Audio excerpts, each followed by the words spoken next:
Hey, I got a question. Who's the most locked in person to you on the planet? Who's the most disciplined person to you? And my question is, why isn't that you? Because that's completely under your control. Now, a lot of times the answer is because you don't know. And that's okay. But after you watch this video, that's not going to be okay because this video is going to show you how to actually lock in. The first step is through focus. I love how Alex Hormozy described focus. He described it as the elimination of distraction because the less things you have to do, by default, you have more focus. And that process starts with your thoughts. I love to say that your mental state is the environment of your mind, what thoughts you allow in and what thoughts you take out. And many people have such trash mental states. See, we all know that self-control is built through environment, better self-control. For example, I have a fridge and I have unhealthy foods and healthy foods in the fridge. Well, I'm going to be tempted by the unhealthy food to have less self-control. But if I remove the unhealthy food and all I have is healthy food, I'm naturally going to be more self-controlled in eating good foods. Because when I can't do wrong, my default is what's right. And that's the same thing with our thoughts. We have to filter out negative thoughts and keep in productive thoughts. And by default, by having better thoughts, guess what? You have better action.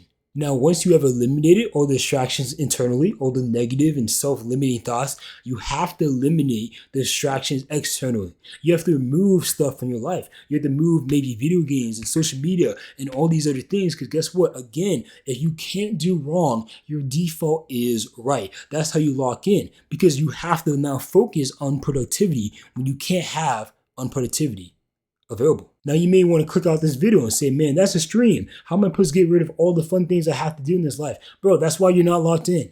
Because you're doing all these extra things. You're so distracted by distractions. Dude, if you have access to other things, you're not going to be distracted by it. I mean, that's the example of my protein bars. I love protein bars. I had a bunch of, it was Built bars in my room. Those things taste delicious. So when they're in my room, I desire just to crave and just eat all of them. And that's what I did. But guess what? By eating all of them, I now don't have as much desire for them. Why? Not just because my desire was satisfied in eating. No. When I ate one, I wanted more. No, it's because I don't have that in my environment.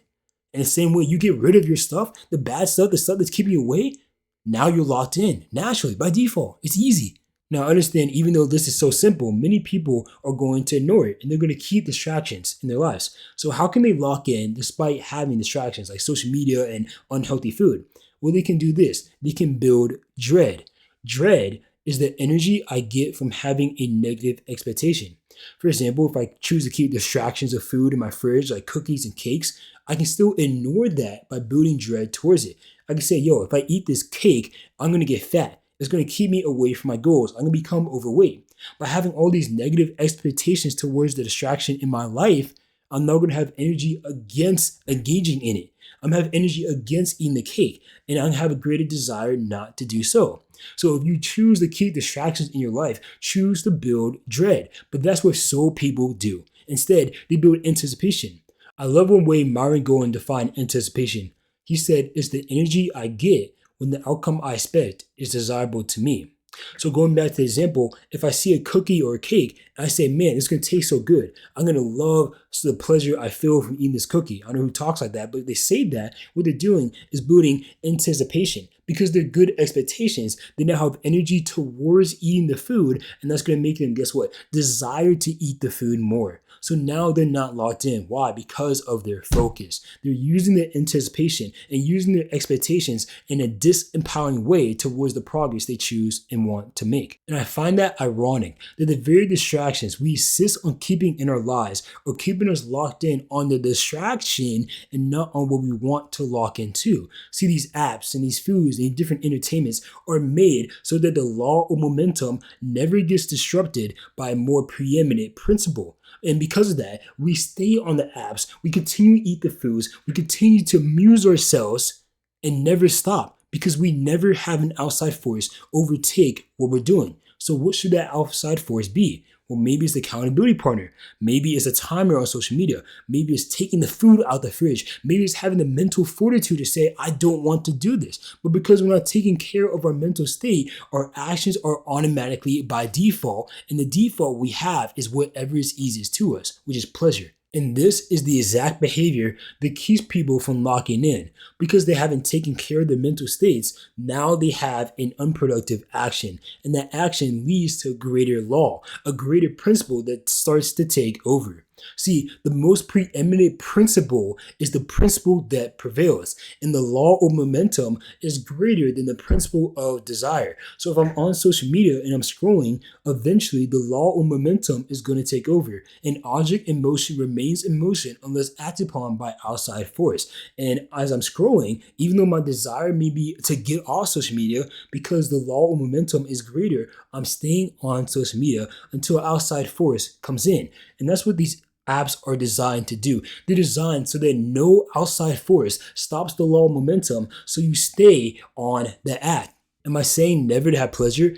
Absolutely not. But this video is about being locked in. Have you not read what the Bible says? Proverbs 21:17. He who loves pleasure will be a poor man. He who loves wine and oil will not be rich. So many people love that so much that they're not willing to forsake temporary pleasure, so that by being locked in, they become the person who gets long-term pleasure. And not only that, when you lock in, you get pleasure from locking in. Like, as I do good actions, I get pleasure from not just the output of doing the good actions, but the person I become as I'm doing these actions. I get pleasure from that. But you're seeking pleasure externally instead of internally. We should have pleasure from ourselves and not just pleasure from this world. But if you're motivated by temporary earthly lust and pleasure, well, you're not going to want to be locked in, because you're going to have to remove that from your life in order to get better results in the long term. So what should we do? Well, one thing we can do is change our motivation. Instead of having motivation on outside stuff, have motivation internally. Have motivation to feed your family. Some people, they need to lock in because they need to feed their family. And that motivation pulls them along a path of potential.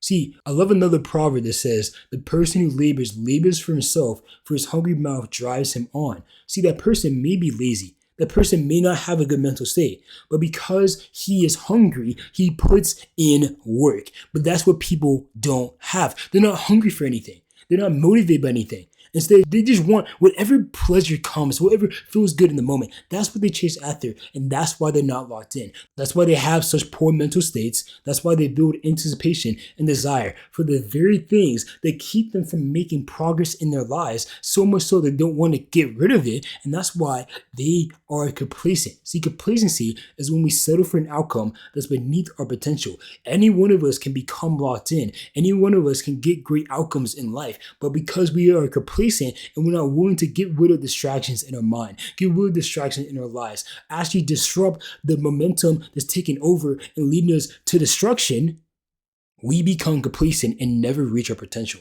But when we choose to remove distractions in our mind, remove distractions in our life, and take pleasure not in external things, but internally, as we become the person who gets good results, well, now we can finally lock in.